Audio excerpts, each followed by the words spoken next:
کی محبت ہے کہ اتنی دیر تک اس ٹھنڈی رات میں یہاں تشریف فرما ہے اور اتنا سن چکے ہیں کہ سننے کا پیالہ بھر چکا ہے. اب کوئی گنجائش نہیں ہے اگر کچھ اور ڈالا جائے تو سوائے چھلکنے کے اور گرنے کے اور کوئی چیز ہاتھ نہیں ہے. اور پھر مجھے شرمندگی ہے کہ یہاں 50% عورتیں نہیں ہیں اور نرمل ٹھاکر جی موجود ہیں. ان کو شکایت ہے اس بات کی اور میں دور کرنا بڑا مشکل ہے. اور مشکل اس لیے ہے کہ مجھے ایک بات یاد آ رہی ہے. پچھلے 7 برسوں میں اس ملک میں اور اس ملک کی سیاست میں میرے خیال میں صرف ایک مرد پیدا ہوا اور بدقسمتی سے وہ عورت تھی. ملک کو ہندوستان کے مردوں نے عورت کے ہاتھ سونپ دیا. اس نے چاہے جو کیا، ایمرجنسی بھی جھیلی، اقتدار سے الگ بھی ہوئی، پھر اقتدار پہ مردوں ہی نے بٹھایا، عورتوں نے نہیں بٹھایا. اس لیے انہیں زیادہ شکوہ نہیں ہونا چاہیے جتنی زوردار پرائم منسٹر ہماری محترمہ اندرا گاندھی ہوئی. کیا وہ مردوں کی مدد سے بغیر ہو گئی تھی؟ اگر ایسا نہیں تھا تو صلاحیت پیدا کرنی چاہیے. کوالٹی ہوگی تو لوگ مان کے دیں گے، کوالٹی نہیں ہوگی تو بھیک میں زندگی نہیں ملتی.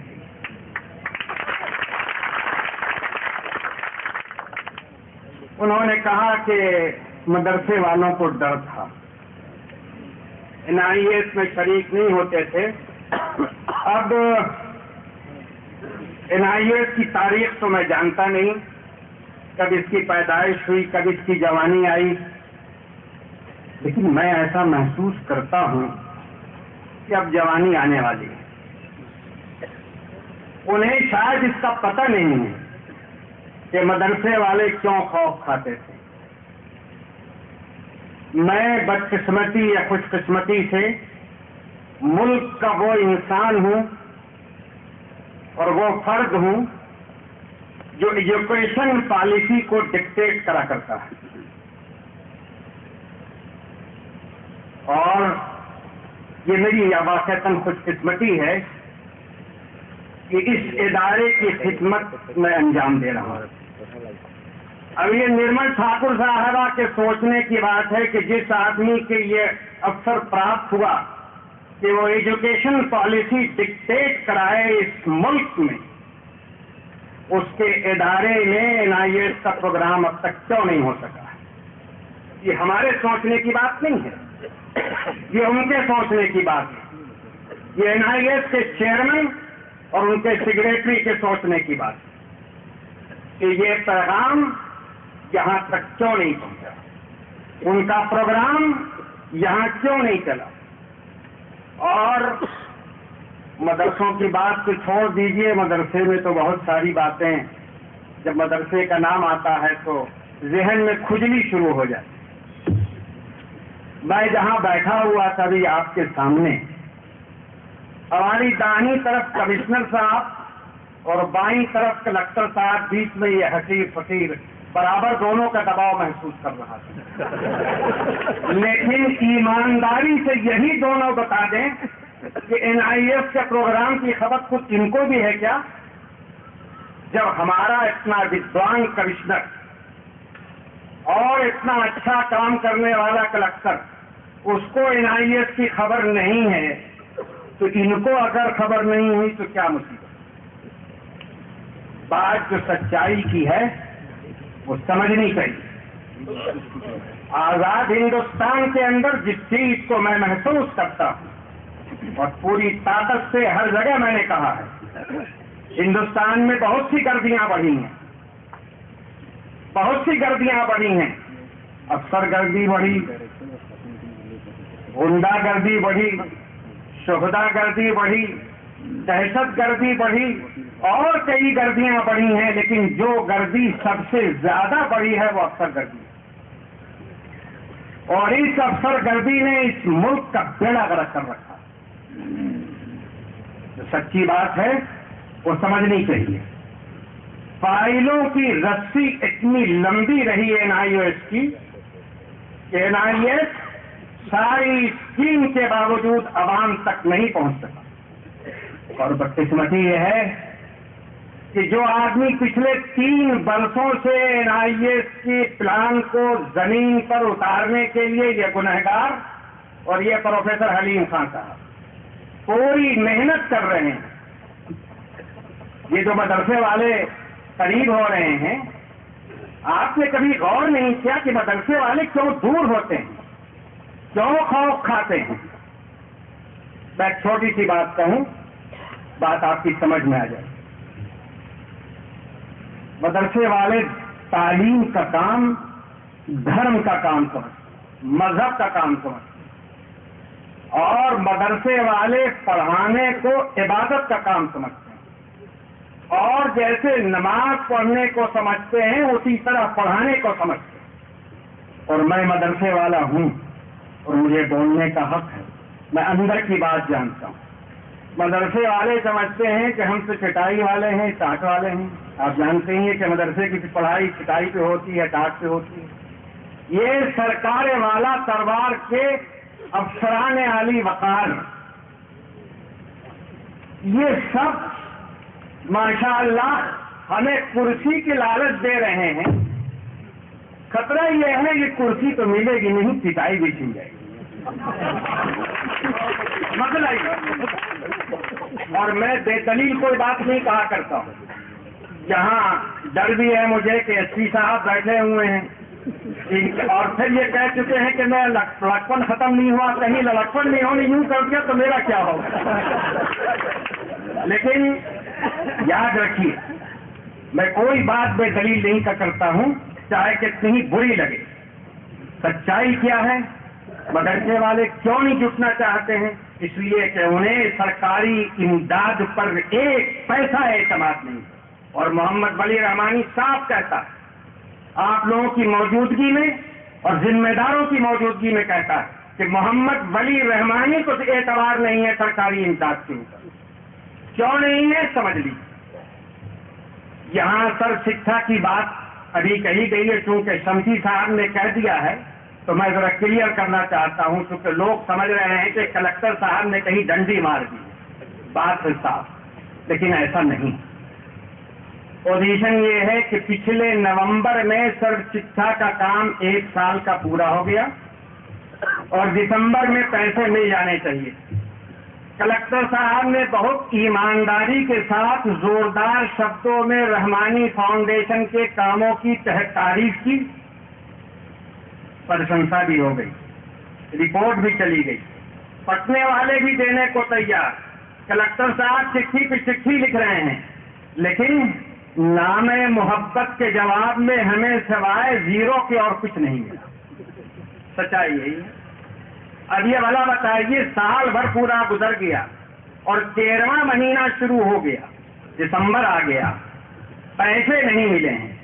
کیا اس شکایت میں کسی کی نہیں کر رہا ہوں.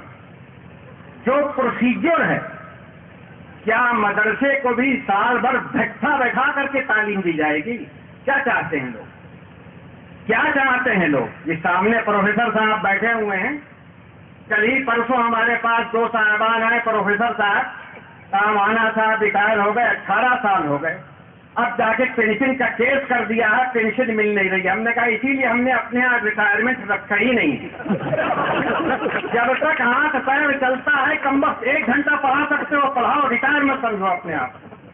اندر کی بات یہ ہے کہ اگر ہم دوسرے کو ریٹائر کریں گے تو ہمیں بھی تو کوئی ریٹائر کرے.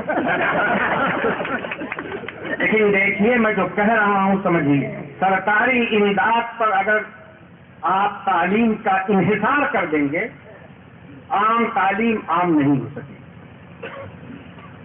مجھے بتائیے کہ مجھ سے زیادہ مضبوط آدمی اس منگیر میں کون ہے جو سرکاری پیسہ حاصل کر سکے؟